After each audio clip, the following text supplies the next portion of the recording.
Hey guys, so in this episode I'm going to show you how to pull off the front float bowl on your Holley carburetor or the rear bowl and reseal it. Very simple. We'll get to it right now.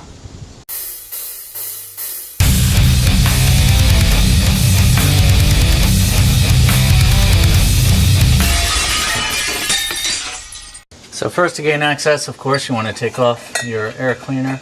Now I do have the front of my car jacked up because I just did the seals in my steering box, so that's going to actually help with fuel not coming out. But once you take the bowl off, you're going to have a lot of fuel coming out anyway, so you want to put some good rags down here to sop up all that fuel.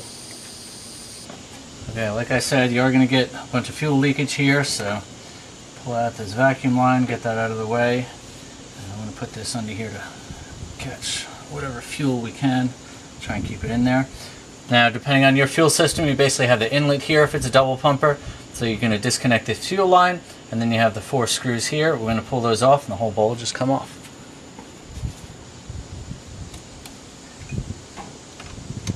If you have AN fittings like I do here, they look really nice, but you definitely want to use the wrenches for them, because the wrenches will not scuff them up or damage them in any way. And if I recall correctly, they're not really that expensive.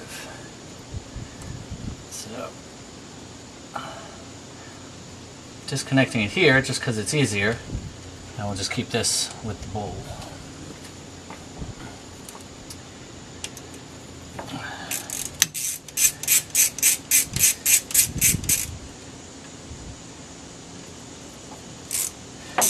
So I did the other bowl last week. I figure I might as well do this one since I bought the rebuild kit. It's easy enough to do. And I also want to tighten up the screws on this accelerator pump, which I'll show you in a minute, because I think those are leaking.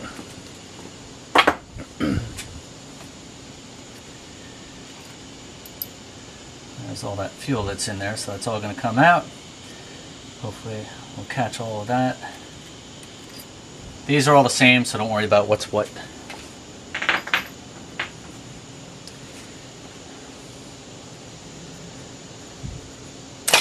There we go. Not too hard to separate it.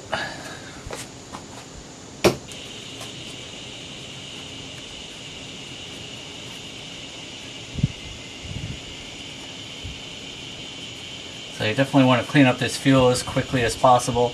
If you have a painted manifold, you're going to be in trouble because fuel does eat at paint. So you may want to take the carburetor off of your car and not do it on the car. I'm not too worried about it, so I'll be okay. Alright, so we're going to pull this gasket off because I do have a new gasket I'm going to be putting on it. So depending on how well that comes off, we'll just have to clean that up a little bit more down here before we put it back on. Now this is aluminum, so you want to be very gentle if you are scraping it. I'm just not even applying pressure, I'm just kind of trying to clean off the outer layer here. You can also use a brush, depending on how caked up it is. With all that fuel that just came out of here, it should come off actually pretty easy. Alright, to the bench. Okay guys, so here's the bowl. You can see that the gasket came off pretty nice, but you definitely want to check in here to make sure the gasket came off. Alright, so here's my accelerator pump. I just want to check these screws. The other one, they were a little loose. This one, they were a little loose as well, so I'm thinking that's why it's so wet. So I'm going to clean it up and just tighten it up. I'm not going to replace it at this time, I just want to clean it up real good. And then next thing you want to do is you want to get these gaskets out of here. Razor blade or some kind of tool to make sure you get this cleaned out really well. This also had the old like paper style gaskets. Some of them use cork. The new ones I have are actually plastic, so they should seal a lot better and last a lot longer. I'll show you those in a minute. So basically what you want to do is just clean up all these surfaces the best you can.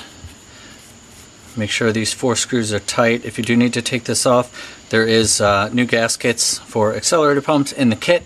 I don't know what the numbers are that they have, but just want to clean everything off real good, make sure the housing is not cracked, and we're going to put it back together after we're sure that it's all cleaned up.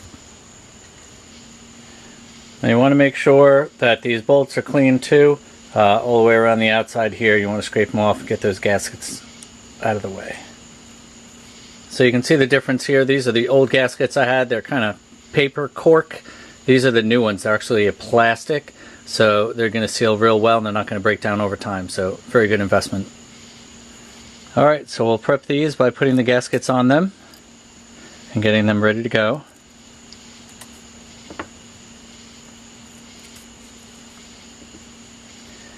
And then we'll put them on the bowl and get it on the engine.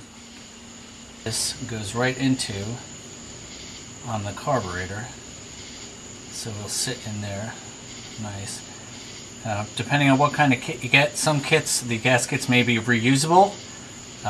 Some kits you may have to replace them every time you take a bowl off. So if you're doing a lot of testing and tuning and you think you're going to have your bowls on and off a whole lot, you may want to spend some extra money and get gaskets that you can reuse and that'll stay in good condition.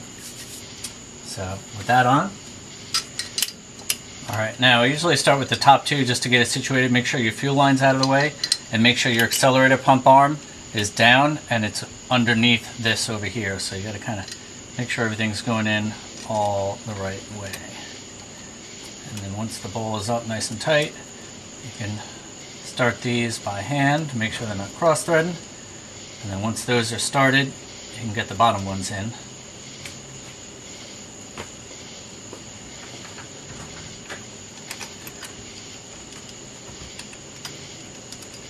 And tighten them all up.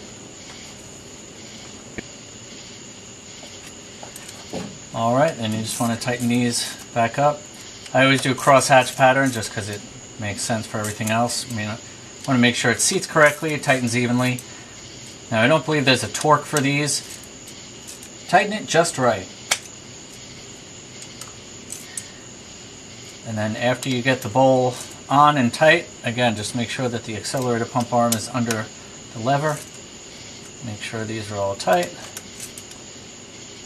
And then you reconnect your fuel line, and don't forget about any vacuum lines that you had disconnected. Want to make sure you reconnect those. And reconnect your fuel line. And you're good to go. Just realize that since we've emptied the fuel out of the fuel bowl, it's going to take a little while for it to fill back up. Now you can put some fuel in the carburetor and that may get it started, but it's not going to keep it running because you still need the fuel in the fuel bowl to get up to the float level before it's going to get into the carburetor. Actually, it doesn't take that long. I thought it would take longer. And it also is going to make a difference if you're doing the primaries or the secondaries, depending on if you only have 2-corner idling or 4-corner idling. There it goes. What a well-oiled machine.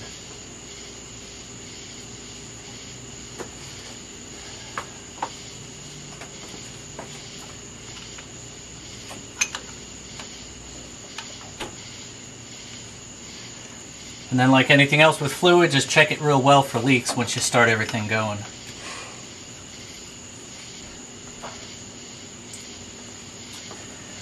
And that's it for this episode, guys. I'm going to put the air cleaner back on and we are finished. So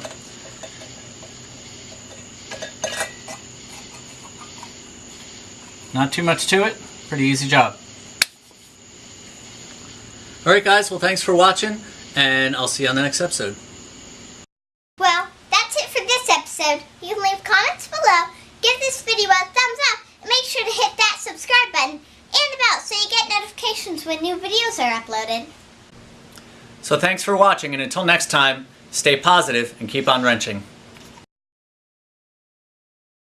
This episode, I'm going to take off the front bowl of my Holley 850 double pumper. No, it's not 850. And then fall off.